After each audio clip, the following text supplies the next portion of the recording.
Okay, this is episode 1 of Conversations with CizreK, and I'm with Larry Shaw, the inventor of Astrojax.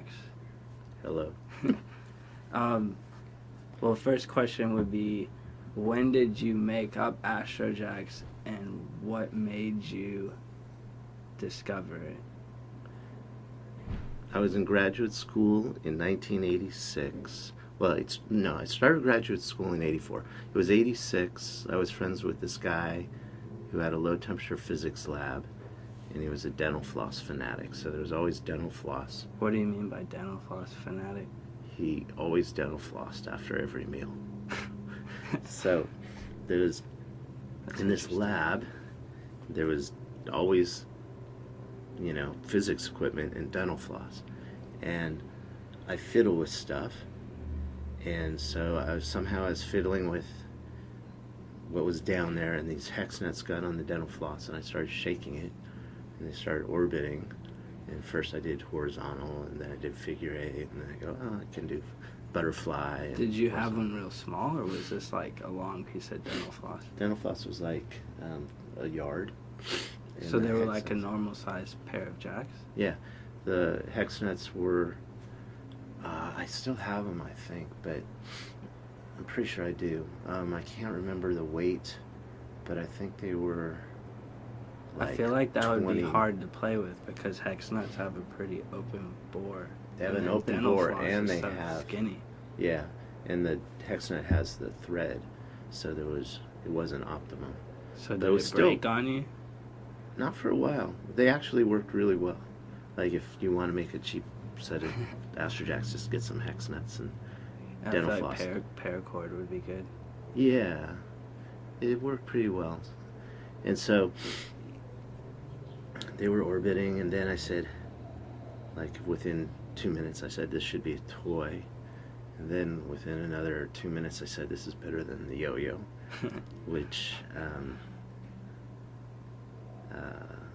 the yo-yo is its own thing. It's not better or worse. You just had the idea that, like, this could be like a should toy be a that's toy. similar like it, like where the orbit is kind of like the down and up of a yo-yo. Well, it just felt good. It seemed like similar to a yo-yo. And when I said, this should be a toy, I don't know if I was even thinking like I should make it, but it's like, this should be a toy. It just seemed like a toy that should be out there. So Did you, like, right away, did you want to make it an actual toy, or was it just a kind of an idea like, oh, this is cool, and you just put it in the back of your memory for a while? I think I actually, well, first I thought it probably was a toy already. I thought, well, this is weird. It's so simple. It should be a toy, but I've never seen this toy. So the next, like pretty soon after that, I went around to toy stores in the area. I go, have you seen a toy like this? So you almost gave it away. Well, the thing is, inventors are too worried about giving away their stuff. Like, people generally don't steal stuff until it's successful. True. So I went around to the toy stores in Ithaca, because that's where I was, and nobody'd seen it. And then I go, okay, well, they should be balls. And so I put, so I tried it with balls by just drilling holes in the balls, but it didn't feel good. What kind of balls? Wood balls. So the same problem with the hex nuts, it had a rough surface on it. No, I'd smooth it. I'd smooth the bore, but it still was like snaggy, right? So then I realized that it was a moment of inertia thing. And also the flare of the bore mattered. So then I realized that a hex nut had to go in, or weighting had to be near the center so that it wouldn't snag. And then when I was doing it, it just seemed weird to be holding a string, so I put a third ball on it. And at that moment, did you realize that you could do more stuff with it? Right, pretty soon I did an end ball switch. That's a cool trick. It's a cool trick. It's also a dead end trick to some extent. I have trouble with them. It's easier if you switch hands. Oh, I find that harder. Really? Yeah. Well, for me, it's like you have a moment to Yeah, wait. I And know. the But the single one just goes off balance for me, and I end up not being able to catch it. No, because double-handed goes off balance for me. So after like nobody'd seen it, I think that pretty soon after that I was home for a break, and there was a patent library in Stanford or somewhere in Palo Alto. So I went and I looked, and I found that there was a 2-ball toy. Is it the Meteor? No, it was just 2 balls that slid, but without the weighting. But I can't quite remember the order of stuff. But it was fortunate that I did this patent search after I'd figured out, like, it should have 3 balls and it should have the weighting. Because if I'd seen that patent really early on, I would have gone, oh, somebody's already done it. Mm-hmm. But because I was sort of farther along, and I go, oh, well, this is better, and that wouldn't, like, maybe that's why that toy never The toy got you're out. saying you saw was 2 balls on a string, Yeah, and that's it? yeah, without like weights. Bagley? No, because the center ball slid. And then there was actually a toy in the 60s or 70s called Oi Oi, which was 2 balls on a string, but they were tiny little balls. What do you do with it? Well, just the basic vertical, horizontal, and figure 8. Like clacking? No, like vertical orbits, horizontal. Really? Orbits. Yeah. Oh, that's weird. Well, So they were like hand-sized toys. It was small. It was like 2 feet long string. Balls were like 1 inch or less. And you have to, if you don't have the central weighting, then you have to have them small. So that's why they're small. So it didn't feel very satisfying. That's it felt cool. like So very it's like kind of a like toy. you took that. Well, you've told me before that you didn't think people were gonna go off with Astrojax like we did. I couldn't imagine all the tricks. Like, it blows my mind when I see like Yeah. stuff. But I knew like there would be stuff I couldn't imagine. I knew that there was like I go like Well, I the should fact be you able to put a like I ball- still can't. The fact you put a ball on the end makes the other toy more like a novelty toy. Even though now, if it was the size of a Bagley, you'd be able to do a little bit more with it. But back then, all it did was that. So by you putting Probably. the end ball on it, it lets us do like hyper chimes and cyclones and stuff like that. Yeah, I started tossing it in the air and catching it. You couldn't do that with just 2 balls on a string. I think that's why. I just didn't want it rolling off the end of the string. So when you were figuring out if it was patented yet, that is what led you to become a patent agent? Yeah.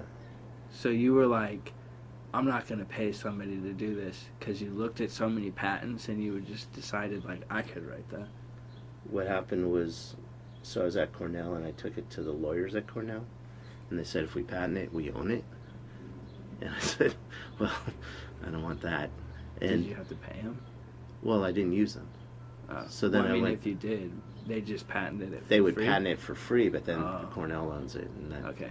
they didn't want that. So then I went to this guy in Bingham. First I went to the guy in Ithaca, and he said, well, you probably can't get a patent on 3 balls on a string, but if you pay me thousands of dollars, you'll learn a lot.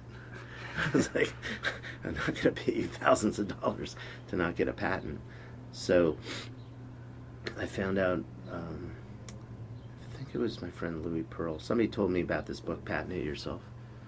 And, oh, yeah. So there were other books that weren't as good. So I was looking at other books and I was looking at patents. And it wasn't clear to me how to do it. But then this book, Patent It Yourself, was like really great. So I wrote the patent myself. And then I took it to some lawyers in Binghamton to look at prior to filing, just to make sure I didn't make a mistake. So how long did it take you to write the Astrojax patent? Like a year, like 9 months or Of, something. like non-stop work, like every week? No, but I was a lot of hours a week. I was getting my PhD, so I was doing that stuff too. And classwork, I think I was still doing classwork. So I wrote it, and I took it to some lawyers in Binghamton to just check and make sure that, it was good. And they cleaned it up, and they actually offered me a job based on that I'd written. That's cool. And I saved myself. I was on a graduate student stipend, so I didn't have much money, so I saved myself thousands of dollars by writing it myself. So they were basically like, did they just say, you wrote this yourself? And your answer was yes, and then they probably were like, did you go to school? And you were like, no? Yeah. And that's cool. So you impressed them. So, yeah. So they offered me a job, and they looked at it, and they made some changes, and it issued right away. And then I realized, like, they hadn't caught all of my errors. Like, I could do better. So there's something called a reissue. And so I started on that. I went to more expensive lawyers in New York City, and I go, they didn't figure out, what else didn't they figure out? And these more expensive lawyers, then I realized, like, I could do a better job than they were doing. And they offered me a job. And so then when I got out of graduate school, I took the bar exam for patents, because there's a special bar exam for patents. There's one for maritime law, there's one for patent law, for practicing within the Patent and Trademark Office. And then there's one for normal law, so I took that bar exam, and right after grad school, I went into... And all that's because of Astrojax. Yeah. Yeah. That's kind of crazy. Yeah. So then how did you... What did you do to find a company to produce it? So then I had to make prototypes. So after a while, like, I made a lot of different versions, and I changed the size. I realized how important, like, I thought I'd do it with foam, and I figured out that somehow I settled on this polyurethane foam, which has a specific gravity of around 0.4, and I realized, like, I sort of had a formula for how big it could go, and with 0.4 it was like a certain size. And I found a guy in Minnesota, I think it was, who could make me a mold, and he knew how to make foam.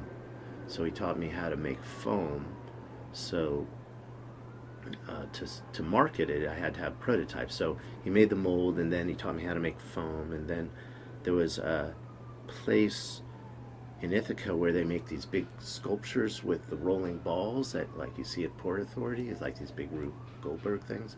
And they had a fume hood, so I'd make prototypes there. And each prototype took me like 2 hours. Like, each ball took me like an hour to make or something, because you had to, like, coat the mold and stuff like that. But I made like 100, well, I approached 135 companies because I kept a diary. And so I sent it to, like, everybody, and a lot of... You like, mailed them? Yeah, because it was before the internet. So you had to mail to people, call people. When I needed a part or a string or something, I had to go to the library, and there was this book called the Thomas Register of String Manufacturers. You didn't know what they had. You had to call them all and say, do you have a string like this, And so it took a lot of time. So after I had all these prototypes, and I'd send them to people, and a lot of times, like, it'd taken hours to make one, like 5 hours to make one set or something, and they'd lose them. And so what happened is all but 5 companies didn't want it. So like Whammo didn't want it, and they had really crazy reasons for rejecting it. Like I forget, Whammo had something really funny. Well, it's kind of like if they just decide that it's not a good idea, like, they don't see potential in it, then... Well, the thing that I learned is, like, Hasbro didn't want it. But Hasbro doesn't have any kind of juggling line. Right. So people are very narrow. Like, if nobody wants to, like, if they have something that's not juggling, they don't want to go into juggling. So, one, it was very narrow. But I did approach it was like a Miami sport. I did approach sort of the skill toy people, but I thought, like, well, maybe people would want to branch out. Nobody wants to branch out. And then the big companies like Mattel or something. But I've noticed, like, even Mattel, Hasbro, like, companies like that, they have, don't know what that was. They have, like, shit, what was I? Huh?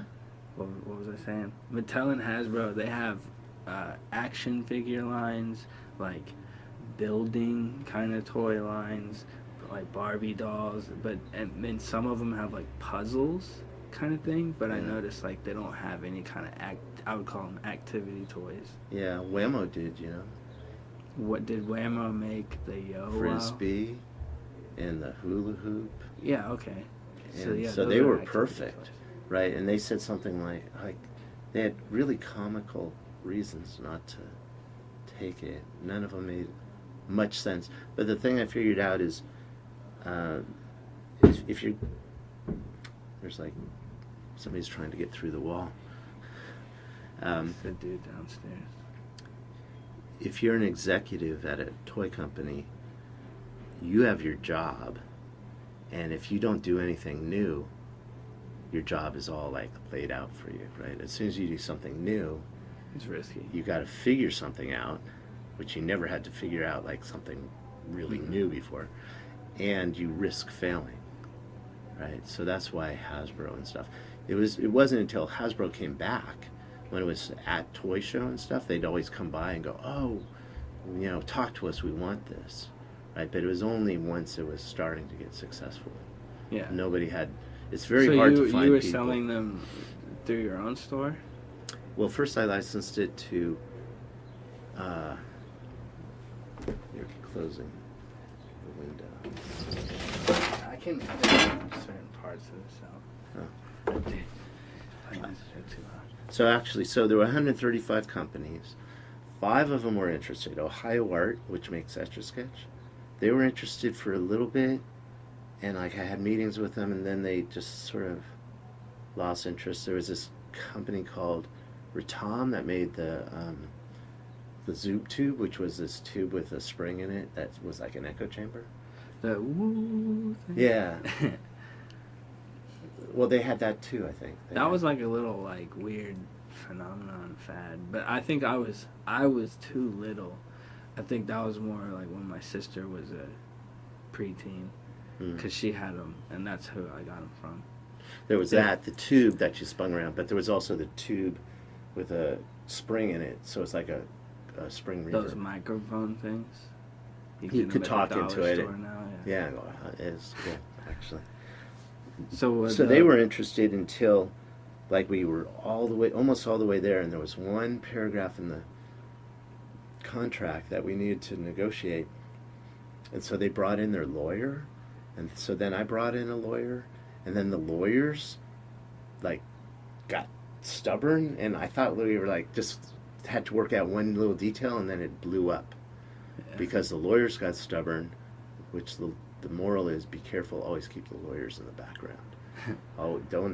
Be very careful about lawyers, because their interest isn't your interest. Mm-hmm. You know, their interest is in looking tough. They don't win over 20, 30 years or a lifetime of actually licensing the product.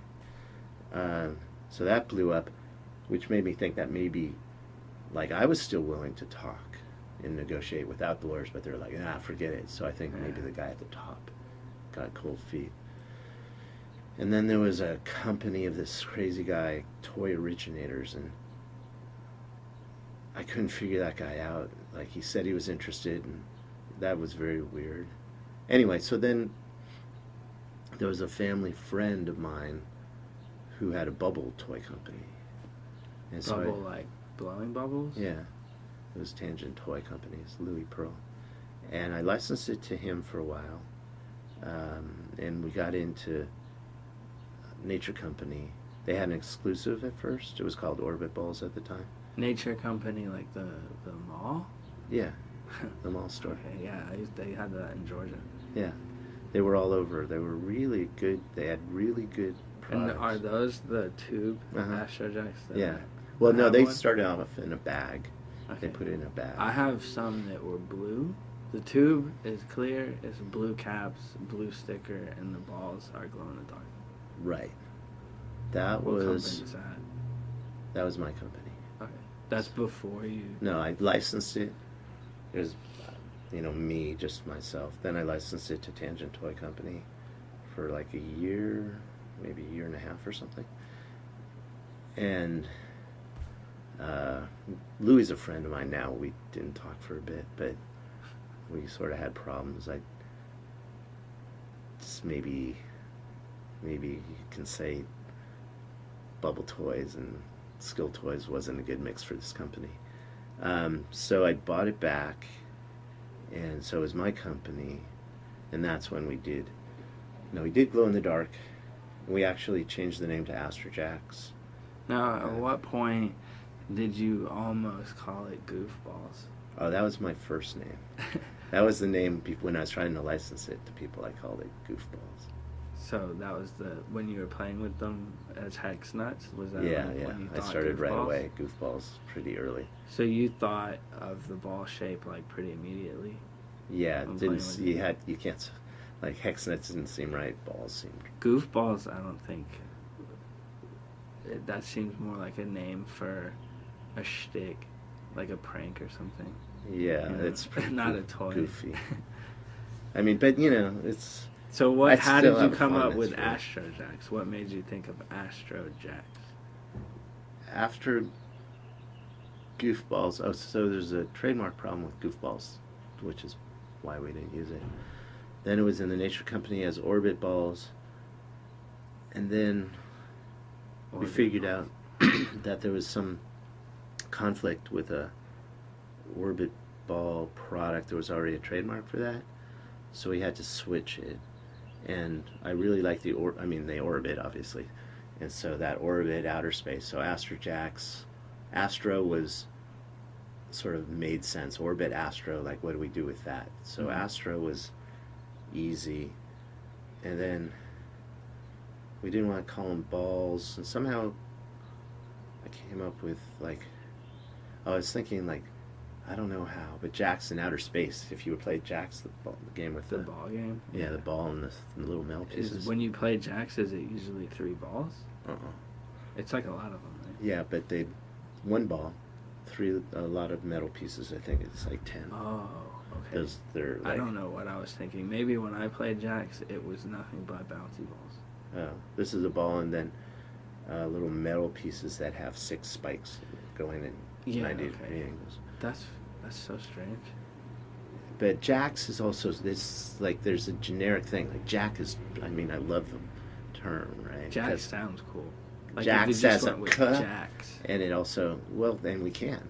Jax is a cool name. Yeah, so Jax. But Astro also is it does tie in the orbit. Yeah, that makes sense. Yeah, so Astro makes sense. Jax was the nice generic term because Jax is all over. Carjack. Yeah. Hijack. Ajax. Jack of Spades. Yeah, well, Jax and with the X, it's cool sounding. Yeah, it worked. It wasn't. I mean, it took a while to come to it, so that's why. But when you were selling them yourself, at what point did you advance them to where they were on TV? Because when I didn't know anything about them, that was when I saw them on TV, I remember reading online that you had them out for maybe 8 years already. Yeah, they hit the market in I think '94. You mentioned earlier that you made them up in '86. Yeah, I was born in '86. Maybe that day. I think it was some reason. I think it was around Thanksgiving because I think I went home for Thanksgiving and showed it to my parents. I was born in May. Oh, okay. So a little bit before. Oh well, my van is '86. Cool. But so, when you got them on TV. Oh, okay. Well, that's a jump. Huh? In time. Oh, so my bad. Continue from when you thought of the name Astrojax, and then you were selling. So then I yourself. bought it back, and put it in. That's the graphic that we're going back to, the yellow checkerboard, thing. That's Yeah, sort of yeah, retro thing. So I did that and put in tubes. They were already in tubes. And it was new classic toys. New toy classics. New toy classic. Yeah, and that's when I sent it off to NASA in probably like '98, and it took till 5 years till it went to outer space. So these things take. That's cool though, time. but it went in outer space before it was bought. It was After your it was product. bought. Oh, okay. But I sent it to NASA way before. So Yeah. those were the foam ones you made. Yeah, those are the original. There's no like screening to do that. Is that like you just send it and Oh yeah, it was got 5 lucky? years of screening, right? Did you have to pay them? No, That's cool. yeah, it's all public domain stuff too. I can just take the video and use it. It's great. Somehow do that again. I don't think you can make it happen. Yeah. So anyway, yeah. So I licensed it to active people. That's the next step. I don't know if there's anything to tell about. So it was, my toy from '95. It was New Toy Classics to around 2000. I think we signed a license agreement maybe in 1999. And yeah, so it's just still the red and the glow in the dark at that time. And it was, good story about Nature Company though, is it was their best-selling toy because the kids at the stores liked it and would play with it more than all the other toys. So it was their best-selling toy until all the other toy sales were suffering because they were only playing with Astrojax. So they forbid them from playing with Astrojax. In the store? Yeah, and then sales plummeted. That sucks. Oh. Yeah, so and then active people took it and they got rid of the packaging we had used. So and when active people picked it up, you had already had the foam ones, but that's when they made the like light kind up. of The light up was the next version. Oh, it wasn't VMAX? Huh. Oh well, no, it wasn't VMAX. It was light up. Really? So they didn't even do Plus? Oh no, they did Plus. So they were kind But of they like, didn't it's do kind of Glow. like a musician getting signed. It's like, okay, you already have these foam versions. Those are good. We'll use that, and Yeah. then we'll make you have these tracks. So Yeah, they were didn't want Saturns. the glow in the dark foam was problematic because it's hard enough to the foam actually they look simple, but it's actually really hard to pour a little bit of foam around a little bit of metal. There's no other product on the market that's a little bit of foam around a little bit of metal. That's like tough to do. Unless they somehow made hex nuts that were like soft.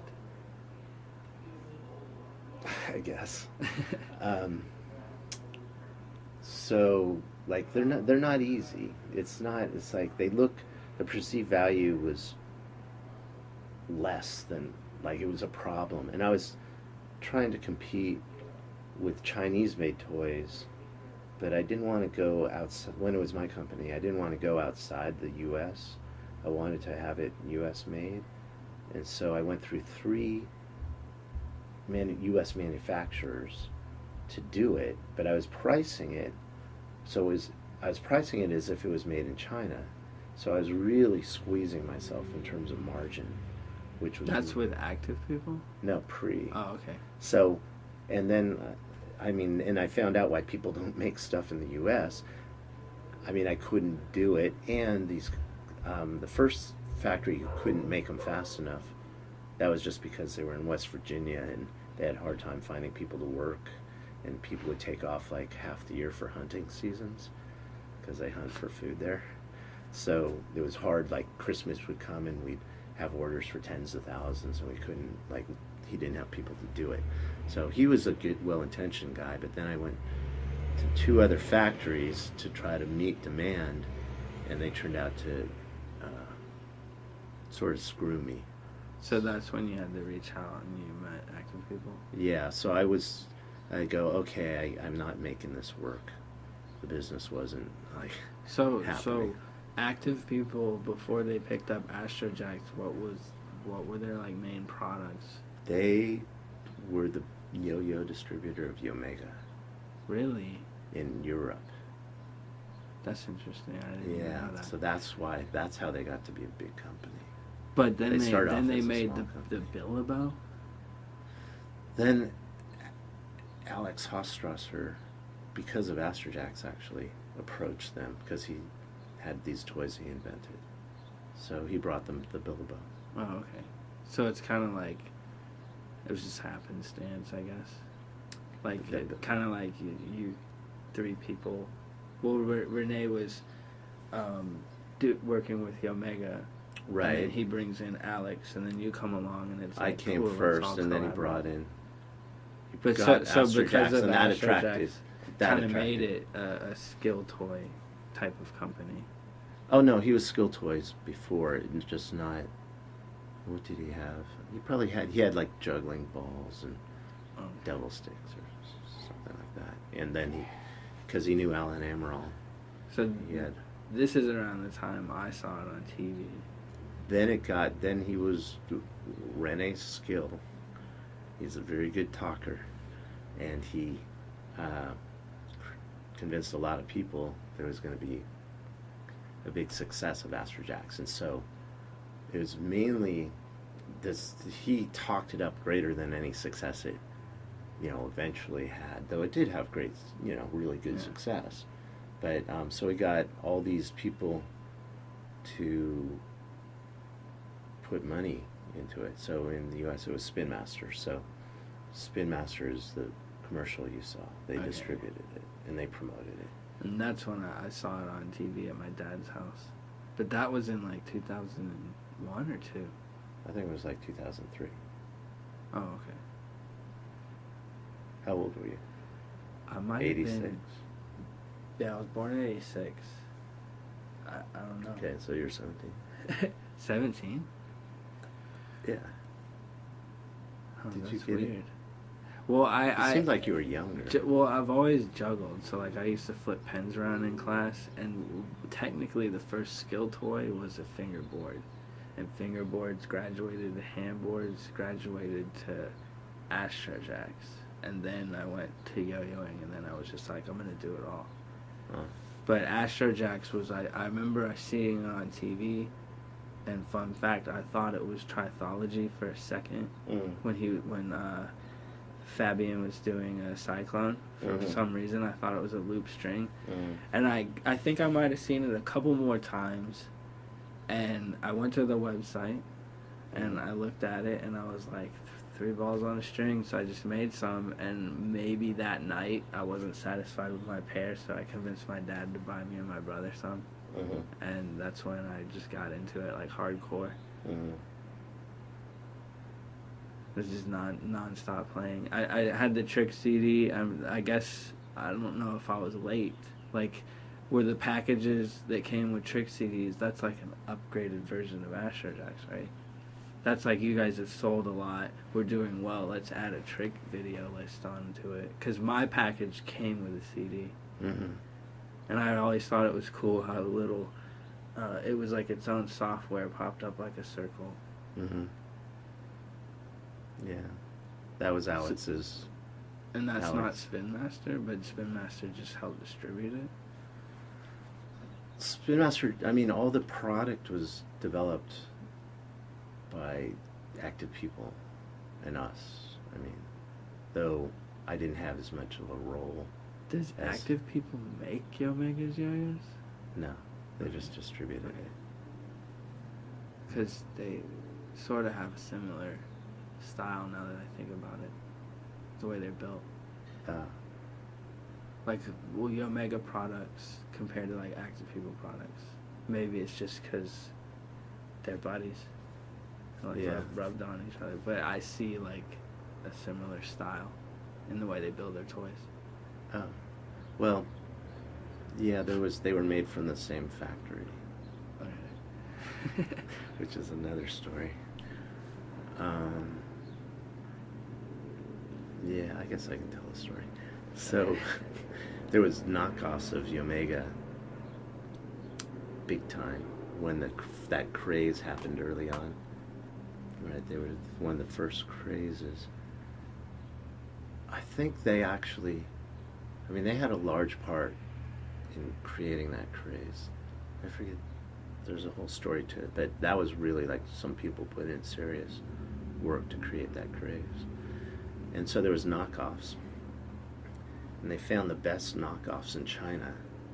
And they approached that company to make the actual product. And they actually made Astrojax for a long time, and I was never that comfortable with. These are like fireballs, like the yo-yos. Right, they had a fireball version. Because that's the souly. Yeah. That's the version I had when I was a kid. It Yeah. was just the yo-yo, the Omega fireballs. Yeah.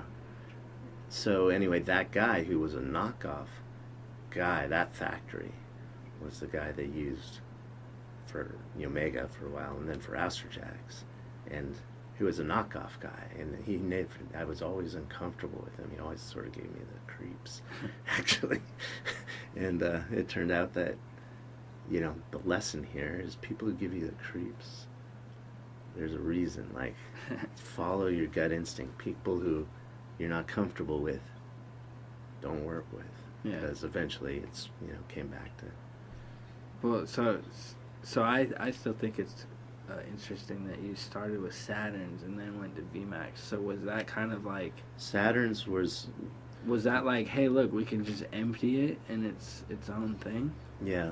Well, so Saturn was the glow in the darks were too Hard to make. Hard to make, because as hard as it was to make a little bit of foam around, a little bit of plastic, when you add all the pigment for the glow, then it really gums it up, and you get a huge number of rejects. Like, I forget what the number was, but it could have been like 15 or 20% reject rate, which is ludicrous. So I always thought it was VMAX, then Saturn. No, because then when the Spin Master came and it started becoming, that opened up the possibility of going mass market, and so then you want something super cheap, right? So what's the cheapest thing you could do is plastic, not foam, without any internal parts. They were pretty rough. Yeah. But that's what I'm saying is, like, my first set was a VMAX with a CD, so I kind of found out about Astrojax, I feel like a year late. Maybe that commercial ran. Maybe it was 2004. I might have caught the end of when that commercial was airing. You know, like it might. It only aired for 6 months. They said they were going to do a year. So I might have saw it on the last month before they turned it off. Yeah, and then it didn't meet. We were selling loads of them, but it didn't meet. Nobody, like it. The hype was bigger than the results. So you could handle. No, then sales weren't. So it was like, for a small toy company or for me, that's like a lot. But for people who sell to Walmart, it was a failure. Oh, okay. Yeah. So they weren't going to spend. That's when you could go to Walmart and get a pair of VMAX for $2.99. Yeah, because then they not only did they said they were going to do it for a year, and then they only did it for 6 months, and then they liquidated hundreds of thousands of units for pennies on the dollar. So they ensured that we couldn't sell them. I don't know who makes Yo Stick, but I think the same thing happened to them. Yeah. Because I remember going to Toys R Us, and because I was interested in getting those, and I had heard they were at Toys R Us, but they were like $2, $3, and originally they launched for I think 20. But they could have been the same process with the same companies, where they pumped that out as a fad, like hardcore, and then they even went and paid like a pro yo-yo to do tricks for the commercial and stuff. And it was successful, but then the way they marketed it kind of See, quote lame. Yeah, I don't understand. You couldn't even tell what the product was on their commercial. Like, it was so fast. The Yo Right. Stick? No, Astrojax. Oh, well, yeah. Well, Astrojax, from what I remember, the commercial, it was fast-paced. Oh. I feel like it was edited really, like, punchy. Like, it wasn't, like, there wasn't a hold on it to where you could be like, I'm figuring out what this is. It was like, trick, trick, trick. It was just a lot of cuts. It was like edited like a music video. Like, cut, cut, cut. Well, and me then and it's my like it's friends- over and go, oh, what's that? Astrojax, Astrojax. Me and my friends always used to joke about the fact that they say Astrojax like 26 something times. Yeah, It's yeah. Astrojax, Yeah. Astrojax, Yeah, Astrojax, Astrojax. Yeah. I mean, that worked in a way, but they were, they had a formula, right? The formula is this many cuts, this many mentions. Like, they don't tailor it to the toy. Yeah. And It's like a movie and it trailer. didn't, I tried to, tell them. But you're lucky that they got good players. Now, a question I would want to ask is how did you guys get in touch with Fabian? They were and yo-yo Jan? players. And they were yo-yo players who They were most champion likely yo-yo players. because of your mega connection, that's probably how Yeah. they got into the group. So did They were they all actually like Astrojax? Or were they just I paid think- actors? Yeah, I think Fabian liked it. I'm not, Jan liked it, but I mean, he's really a yo-yo guy. I don't think he I plays. met Jan at a World's Yo-Yo contest, and he basically said, He was paid. I only do it when I get paid. Yeah. That's essentially what he said. Yeah, well, that's the feeling I got. I think Fabian liked it more than that. But it you know, was, it I wasn't- think Jan, for me, Jan was my favorite. He had the tricks. When I saw him play, that's when I was like, whoa, I want to do Astrojax. Not Fabian. No, I liked all their styles, but Jan was very like the fact that you guys called it power play, and I guess what you meant by power play is like solid, thought out tricks. Because he would do like a back orbit, catch it, do like a couple switches, and then a front orbit. It wasn't like flowy, like Jason, Joe Bro, they have a flowy style, but Jan was like, I guess because he's a yo-yoer, he was doing wall plane. Like, I Yeah, it feel was like all in the plane. he made that style, Yeah. and I definitely was inspired by Jan the most. Mm. I liked all his stuff. Mm. Fabian was really good too. I don't remember the other guys' names though. Emo? There's a Dreads guy, Yeah. and then there was a Magic guy. Magic Thomas? He was on there, right? No, he wasn't on the commercial. He was on the website. Magic Thomas? Yeah. He was featured on the site. So was the Dreads guy and a girl. Yeah. God. Yeah, I'm blanking it's on a her long name. time, dude. I don't remember either. I mean, it'll come to me. Carly or something. No, it wasn't Carly. Magic Thomas wasn't. He was in the UK. He had a nice style. He was really. I kind of I feel wish like I'd met him. you guys filmed them and you got a lot of content from them, and I think that was the limit, because I couldn't find anything. Like, I had got Astrojax and I learned all the tricks on the CD, went to the website, learned whatever else was put up there, and I probably went on whatever. I don't know if YouTube was big back then. It probably No. wasn't around. No. I just remember searching for Astrojax, and it seemed like there wasn't enough. And so that's when I just started making videos. I felt like I have a lot of new tricks. I might as well put them out there. Yeah. No, you were a major. That's when It always happened. you called me. Yeah. And How'd I get your phone number? so what happened was I got into Astrojax, got into the website, and I found out about the trick check challenge. And I was like, I can do that. And so I made this video. I don't know if I still have it, but it's so stupid. The intro is like me going really slow on purpose. and then I go psych. I put psych on the screen, Yeah? and then I go fast.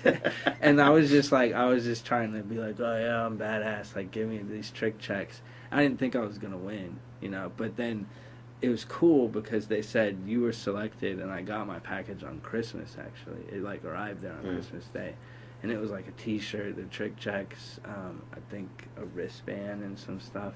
This was sent from Spin Master? Spin Master, yeah. Really? And because I thought they just sort of ignored the players. No, they actually, I don't know how many people they picked for the trick checks, but you had to do certain tricks in the video. Yeah. And I remember doing all those tricks, but also like showing the tricks that I had made up. And during that time, I think you called me because of my YouTube videos. Yeah, you were like the young Ramones. My Team TC was my first one, I think. So I had all my friends in the first video. Yeah, it was a great video. And funny story is that my mom, when you left a voicemail, this is just what I remember, is my mom is like, some like older guy left a voicemail saying he has a toy company and he wants to talk to you. And my mom's really weird and protective. So she thought you were a pedo or something, like, no, you can't talk to this guy. But then when I showed her like the website and showed her my videos, I was like, that's why. That's when she let us talk, I guess. Yeah. I vaguely remember. And then shortly after that, that's when you invited me to New York. I think within a year or so. Yeah, stuff was happening. You, Claudia. Well, at first it was Manic. me. It was me, Chris Manic, and Joe, bro. I think, but we couldn't get Joe. Right, because I was the. Was it me and Chris? Chris was there. We were the first ones to go. Oh, was it for Toy Show? Yeah, you were at Toy Show. I think the first time it was just me and Chris. I think you're right. Yeah. And then Jason was involved, and then later Claudia. Claudia first, then Jason. I missed those. Those were my favorite. Yeah.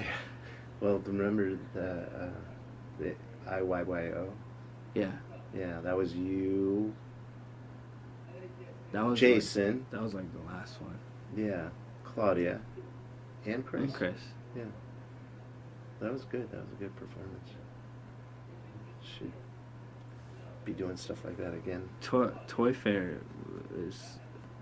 I have really good memories from that. I just liked it because of all the toys, and I hear from Daniel that it is not very skilled toy orientated anymore. When I don't went, think it's any more or less. The handful of times I went back then, there was at least 10 booths that were like a skill toy. Oh, there's that many. Kendama's big now. I haven't, there'll probably be Big Larry booths. If Matt could set one up. Yeah. Omega's still around. They have Monkey Knuckles. Okay, There's a bunch of Kendamas. I feel like we've gotten to a point where the conversation's like going anywhere. So I got an idea. Wandering. I got an idea to make it come back. So Astrojax has kind of been absent for the past 3 to 4 years. So I guess people would want to know. 2 years? Well, 2 or 3. 3. So people would want to know what, if it's okay, why, if you could answer that, and after that, what's the direction it's going in from this point forward? Okay. Why is... I'm going to be somewhat diplomatic. But it is... I had to basically sue the active people, because for breach of contract, which ended with them not even paying me any royalties, and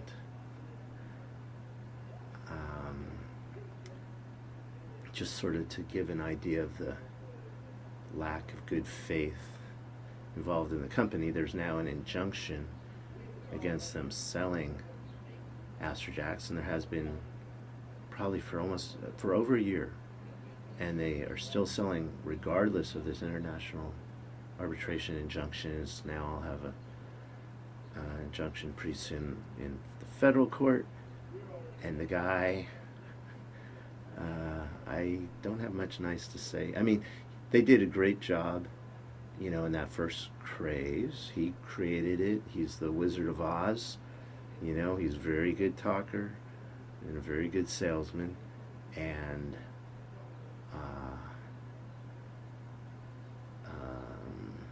So when you say breach of contract, you mean like, do you mean them doing designs and going with ideas that don't involve you?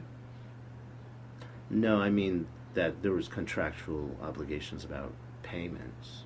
Oh, okay. That he just decided, you know, screw you. I'm in Switzerland. What are you going to do about it? And he somehow thinks bizarrely like he's the inventor of Astrojax now. He's crazy. But He's you a have, crazy you liar. have an international patent, right? I have patents around the world. Okay. I mean, So some you own patents it around the then. world. Yeah, Yeah. I own the intellectual property. So I since invented it. since you've now broken away from active people, then Yeah. What's the next version or the next well, plan? what's the big plan. idea? Like, are you gonna try to work from your own store, Yeah. and then try to get it marketed again through a company, or are you just gonna be solo? So I've seen it done not quite right to wrong by other companies. You know, it started with, you know, way back in the 90s with a company that didn't sort of get it. And then it was very frustrating dealing with active people in some aspects. Like they wouldn't prototype, they'd just like make one prototype and go, and stuff didn't function, and huge return rates on Blue Diamonds because they're incredibly defective design, right? So now I'm not going to source it out in any way because I know what Astrojax needs. You know, I thought like I Well, you could still have people help you make it, but I'm not gonna license it to it. anybody. Okay. I want to have control. I know what I want to do with it. I want to make a beautiful product in this next version. Can you talk at all on the next version? Well, it's going to be out pretty soon, so I'll talk about it, and then we'll talk about whether you can use it. But I mean, so the next version. Well, no, don't say anything that you don't want on audio. If it's like then you and I can decide whether to cut it out. But it's coming out really soon, so I think I can talk about it. Okay. So I'm going to talk about it, and then it should be out really soon. And I don't think anybody can, like. So what the new version is, is it's a crocheted exterior stuffed with cork, and then weighted and with a plastic vortex. And what this allows, one, it's environmentally friendly because I'm not using plastic on the inside like polystyrene for the lightweight stuffing. I'm using cork, which is a renewable resource, and they can do it from scrap cork. And then crocheted, it's handmade, and this we're working on the fair trade aspect of it because I think it's very important, especially now, to figure out how to do capitalism in a way that doesn't destroy the planet. So not only so I'm learning how to do this, and the website will have a section on this because it's a figuring out process. So I want to like talk about this and get feedback on it, and you know, tell people what I learned and how to, like, it's nice that not only is the product going to be beautiful, but I want to like make the business, you know, as beautiful as I can, and you know, for the sake of the planet. So the crochet, the balls can be bigger because of this design, so it's really a nice thing to hold. It takes it maybe a little out of toy. Like there'll be two lines of the product. There'll be the Spectra line, maybe even 3, and then eventually more. But the Spectra line is like heavier weighted and a longer string and a more variety of patterns because you can crochet different patterns. Is it possible to do designs like faces and certain shapes? How are you going to do that? Yeah, I might even, well, not a face, but it would be cool if you somehow did like galaxies, if that was possible. Well, I mean, within the resolution of a crochet stitch. Or like planets. But it's like, for people to get an idea, it's sort of like, you know how hacky sacks, they're crocheted. They're crocheted and they have plastic pellets. Plastic won't work because it's too heavy, so we use cork, which is lighter and also a little squishy. Yeah, well, I guess like to visualize it, I would say just take a hacky sack and like push your fingers on either side to where you would make a hole through it, and that's essentially what the Astrojax are. Right, and then there's a vortex and a central weight, and so there'll be a variety of weights, at least 2, and then maybe a pro line with a third, and then other possibilities. So that's this initial version, the initial non-item. So my question, because they're handmade, are they all going to be different, or are they going to, are you going to stick to like certain color schemes, like tell them like please repeat this pattern this way? Yeah. Okay. It'll be, I mean, we can't do it like too different, but we can introduce the Maya line will have one pattern, but a number of different colors, and then the Spectra line will have different patterns. So, yeah. And you're using this string? I think so, yeah. It's this rat tail, it's called rat tail. So it's a sort of a satin. It feels nice. Yeah, it feels really nice. It's very friendly. So this is the friendliest version of Astrojax ever. And it's, I think, and you can just tell me honestly what you think. I know you don't think it, like you prefer the aqua. Yeah, I think the aqua is very smooth and the weight's good, but also I feel like if what could make the aqua better is if it was bigger, like if those balls were the size of racket balls in that same design, I feel like it'd be good. Yeah. These are the size of racquetballs. These are maybe like even a little bigger. Golf balls. Even bigger than a golf ball. They're a really nice size. I think everything's working. There's one more round of prototyping I think I'll do. I keep on thinking I'm at the last round of prototyping, then I want to tweak something. And it seems like a simple design, but there's a lot of little curves in the plastic, and I want to, the weight distribution is super important. So can you separate them, or that's going to be fixed? Okay. They're glued. So they're going to be like the original pluses, sort of. Kind of. They didn't have cores that broke, but it was kind of like one ball, and like the VMAX you could take apart. Yeah, and you switch can't take sides this and apart. stuff. Yeah. And you could, but then you'd have it broken. And if you're doing future lines, are you going to do something that's heavier than cork? No, you want the heaviness would be in the weighting in the center.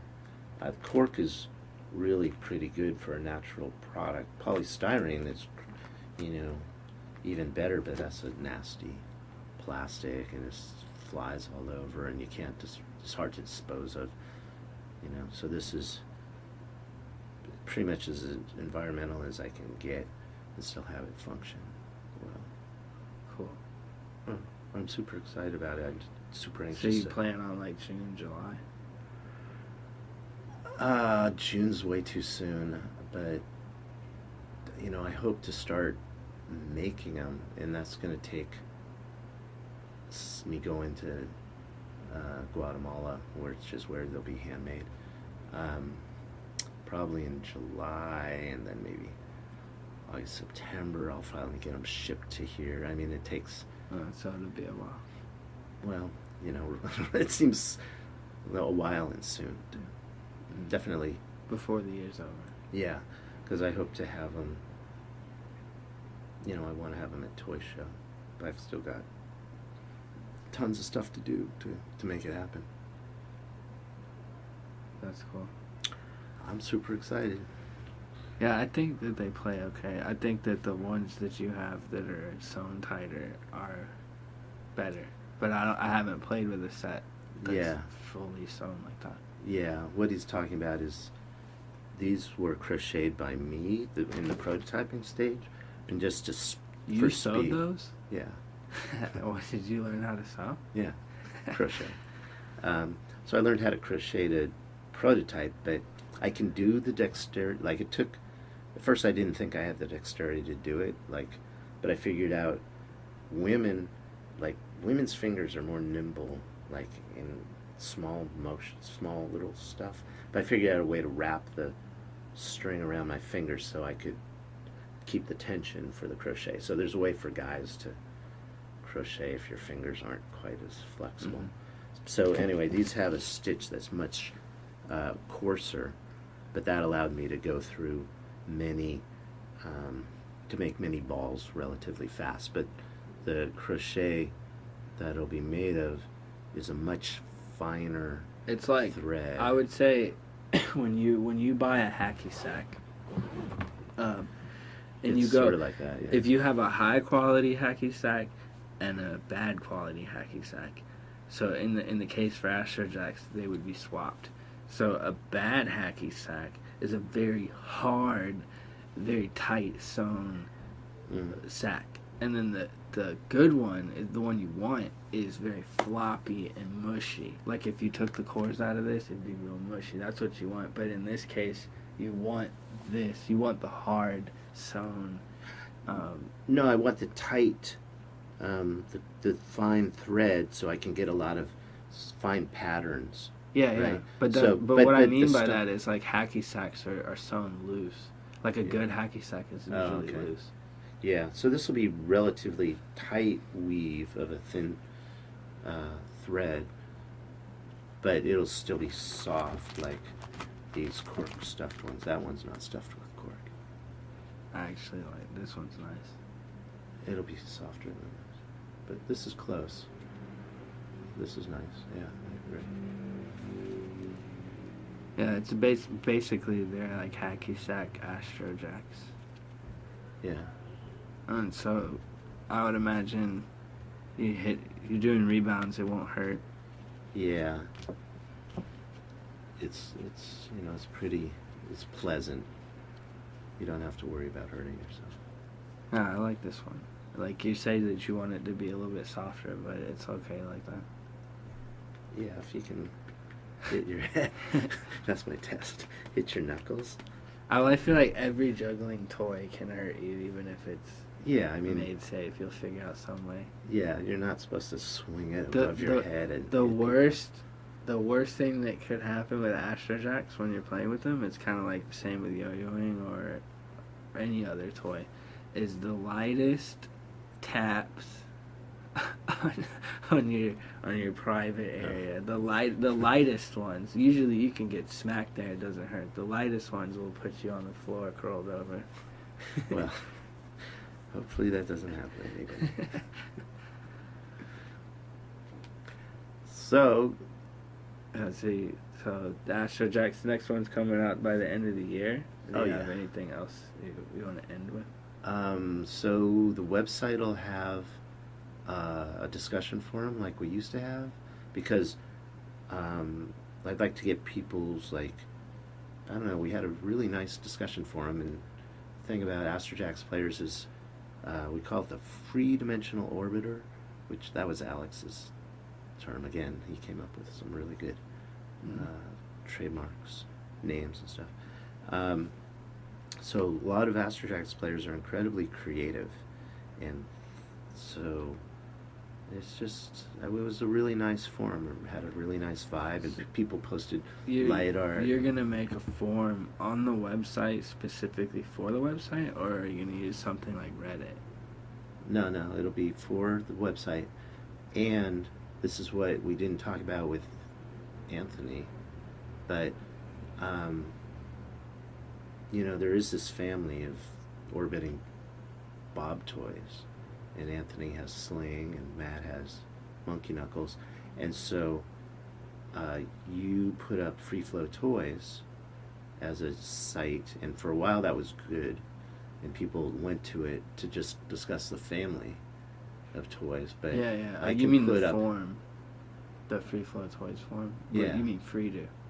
oh, Free-Do. Yeah. I think it's still accessible if you have to just like really dig.